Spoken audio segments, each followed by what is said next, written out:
Even after years of devoted sadhana, we succumb to old vices in our day-to-day lives. When even our willpower fails, what is the best form of spiritual practice to uproot unhealthy desires?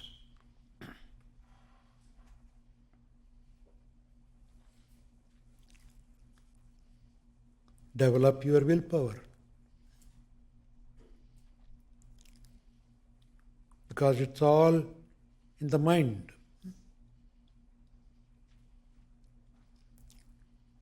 That's why one is asked to do some practices in the name of yoga, to become self-masters. Your mind should be your instrument.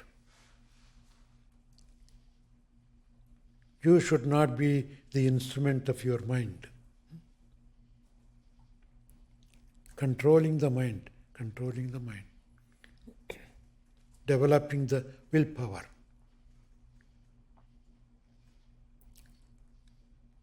Start with simple things. It's very hard. That's what all the great thinkers say. The greatest victory ever won was not on other countries, wars and things like that. Victory over your own mind. It's very difficult. Self-mastery. So gradually, little by little, develop that control. Master Shivanandaji used to say that if you want to develop willpower, you don't have to take a big problem. Start with simple things. If you are using 3 teaspoons for a cup of tea, a sugar,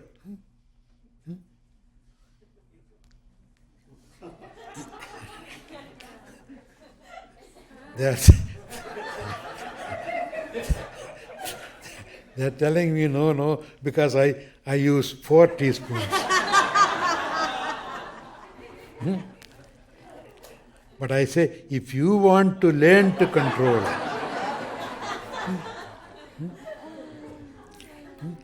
they are not bothering me. I enjoy doing it. I am not under their control. But if you want to control, and if you are used to 3 teaspoons, try 2.5 teaspoons. Your mind should learn to accept it. If you are sleeping with 2 pillows, take off 1 pillow. You should be able to sleep. In simple things. If you are successful in doing that, you have the confidence, oh yes, I can do that. Don't take a big task. Small things. Little step. If you can do that, you have the confidence, oh, I'm able to do that. Then take 1 step further. Long jump people, high jump people are learning only that way. They don't at a stretch jump 1 foot higher than normal.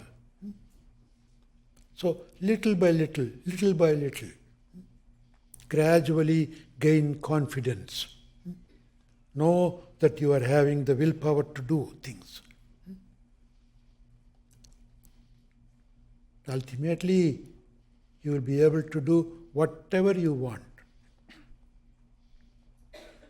A strong will. The famous saying in Tirukkural, Thiruvalluvar says, எண்ணியாங்கெய்துவர் எண்ணியர் திண்ணியராகப் பெறின். means you can do whatever you want. You can achieve whatever you want if your want is strong enough. A strong, robust want. Even the 60s, our hippie friends used to say that, you want it, you got it. See? Yeah. See? Does it sound familiar? Huh? You want it, you got it. But your want must be strong. I want it. Instead of, oh, I'll try. There is a feebleness in that. You try, you won't. Sankalpa. Everything starts with a firm decision. But the Hindu way of performing puja or performing any practice starts with the sankalpa. They say, I'm going to do this and I'll achieve it. A strong decision. Then you start the work. The strong decision itself makes the work halfway through. Makes it possible. Instead of saying half-heartedly, well, I'll try. Yeah, that's what. Willpower. If you can develop that willpower, nothing is impossible to achieve. Nothing is impossible. So, we don't have to worry about all the... Because the mind is more powerful, no doubt.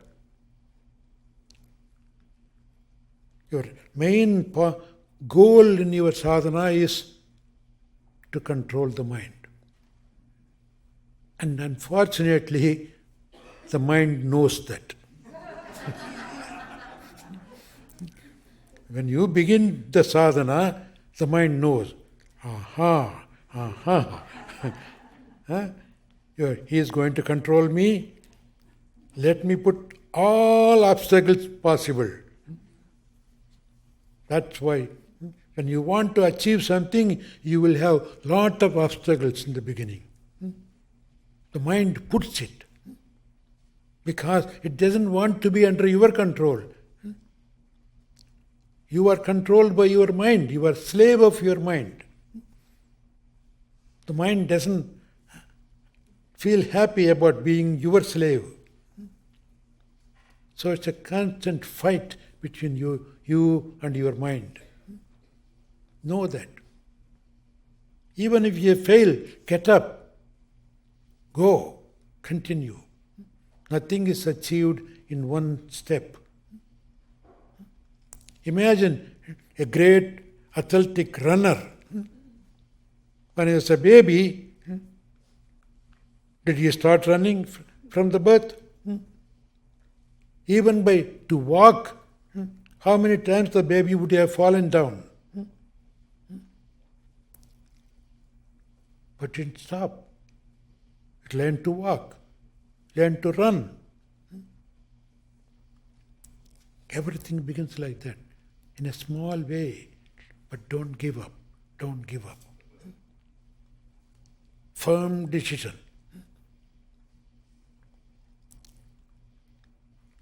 Many great saints, for example, in the Hindu faith, in Saiva faith, there are 63 Nayanmars, saints. Most of them are illiterates. Like Jesus' disciples. They were not MA PhDs. But they had a decision. Pick up one thing and stick to that.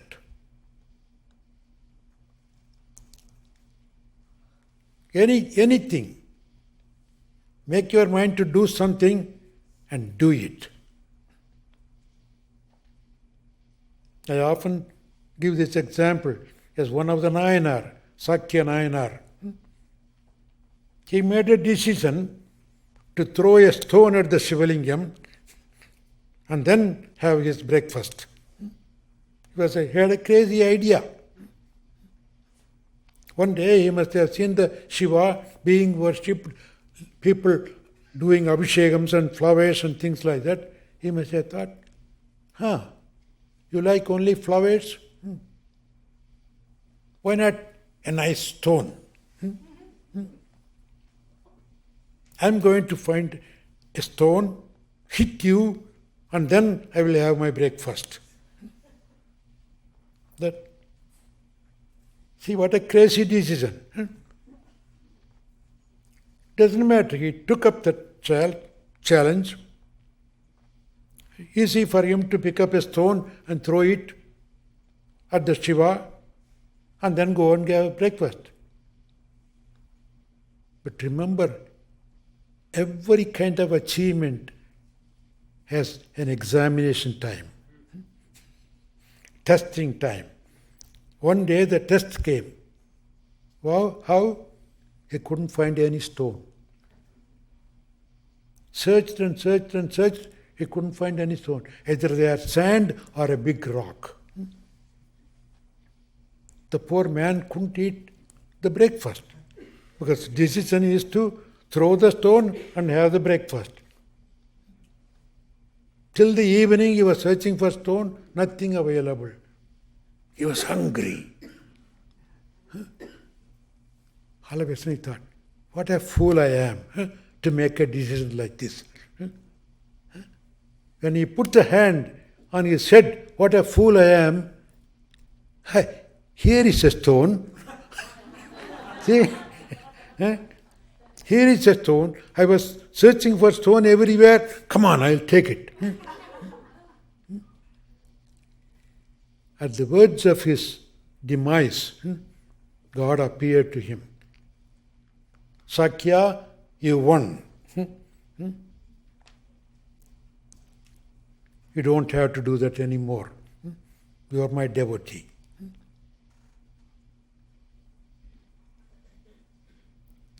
What is the point here? He made a vow and he was sticking to that. The old lady Avayar, in simple one phrase, says, Kapadu Viradam. That means, what is your vow? Whatever you select. Make a vow, stick to it.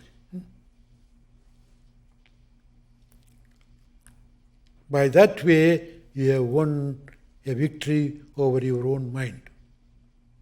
He could have said, okay, no stones available, doesn't matter, I'll get it 2 stones tomorrow. See, mind can trick you. I'll find 2 stones tomorrow, go and eat your breakfast. No, he didn't give in. He stuck to that.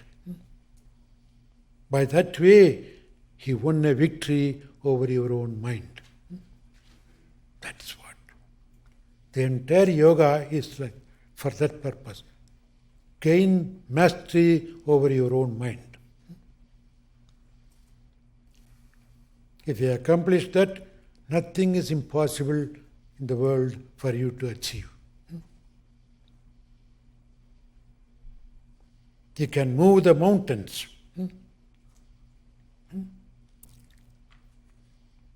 Christ called it faith. If you have faith the size of a mustard seed, you can move mountains. But you should have the faith. How can I move mountains? Then you cannot. That's what. Willpower. Gradually develop it. You are not in a hurry. There's no rush. The heaven can wait. Is there a movie called Heaven Can Wait? Yeah. Yeah.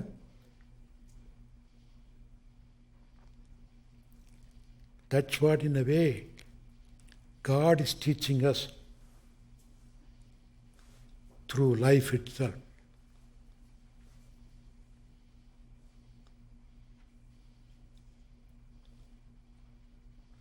You run after things. Everything fails. In the beginning, they seem to be charming, sweet, tasty.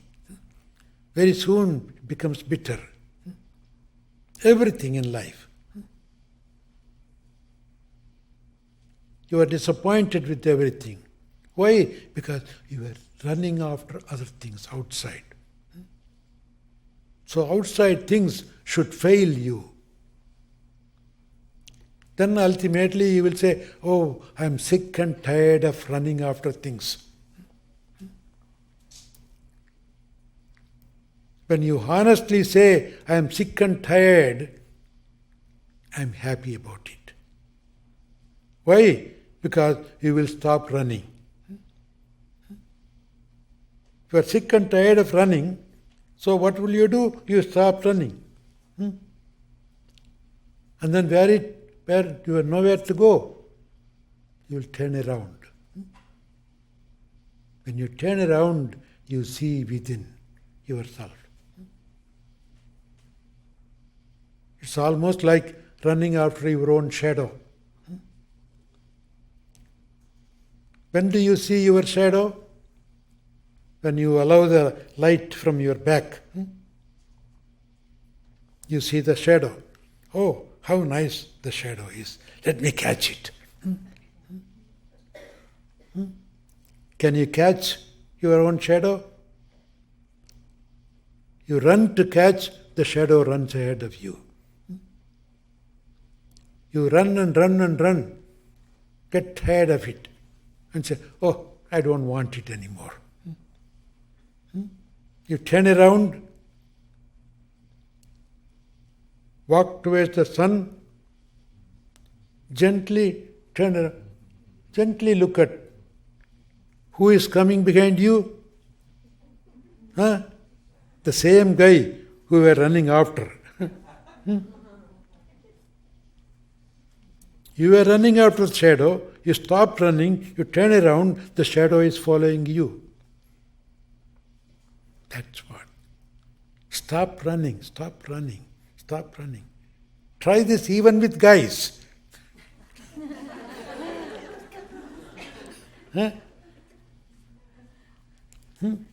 Yeah. Oh, he's not calling me, he's not phoning me. Stop running. He will run after you.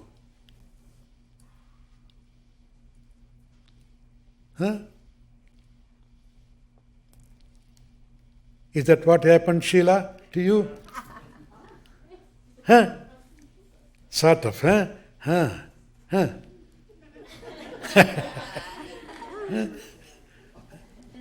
That's what.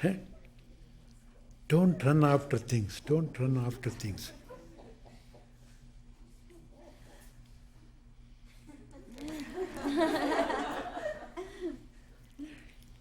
We have good examples here itself. That's what. Let things come to you.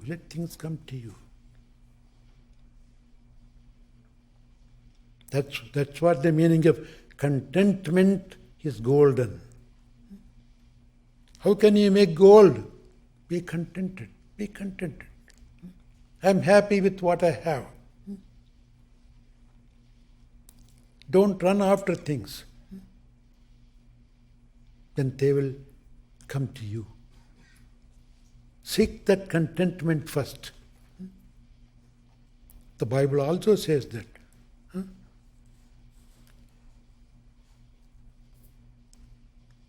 What does it say? Seek that. Seek what? Kingdom within. See? Kingdom within. Seek that kingdom within. Once you got that, everything else will be simply added unto you. I love that part. Simply added unto you. You don't have to run after. They are added to you. Yeah. Once in the kingdom,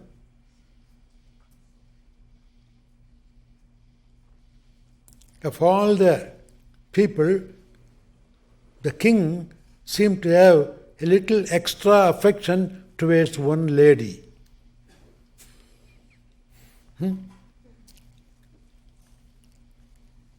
The citizens got a little wrong idea. They were annoyed. They were jealous.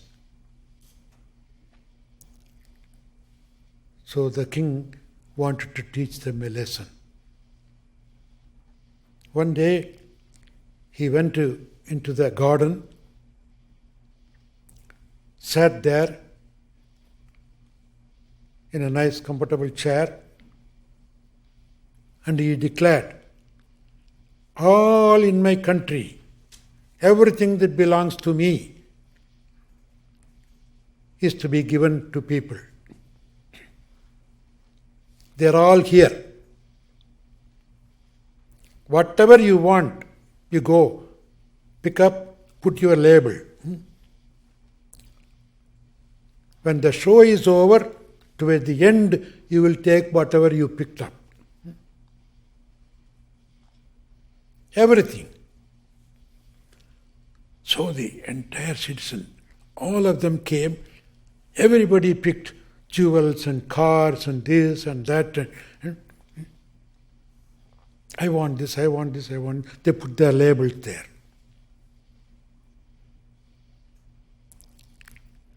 The lady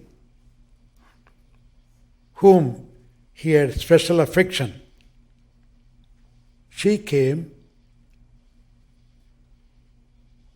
asked the king, "Sir, are you sure you want to give everything?" "Well, that's what I said." "But do they belong to you?" "Yes, until I give away, they are mine." See, until I give them away, they all belong to me. I see. Everything in this garden you are offering? Yes, everything.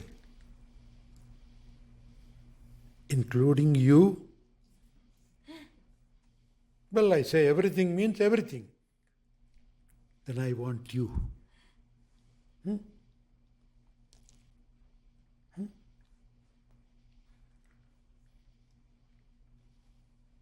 Okay, all right, pick me. The rest of the people wanted to go and pick their things. Stop it. Nobody should touch anything. Because everything belongs to king, and king belongs to me now. You see? That's what. That's what. He sought the kingdom, everything was added unto her. That's what.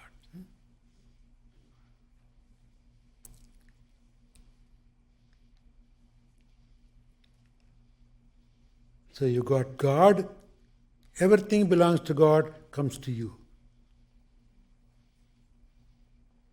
So seek that first.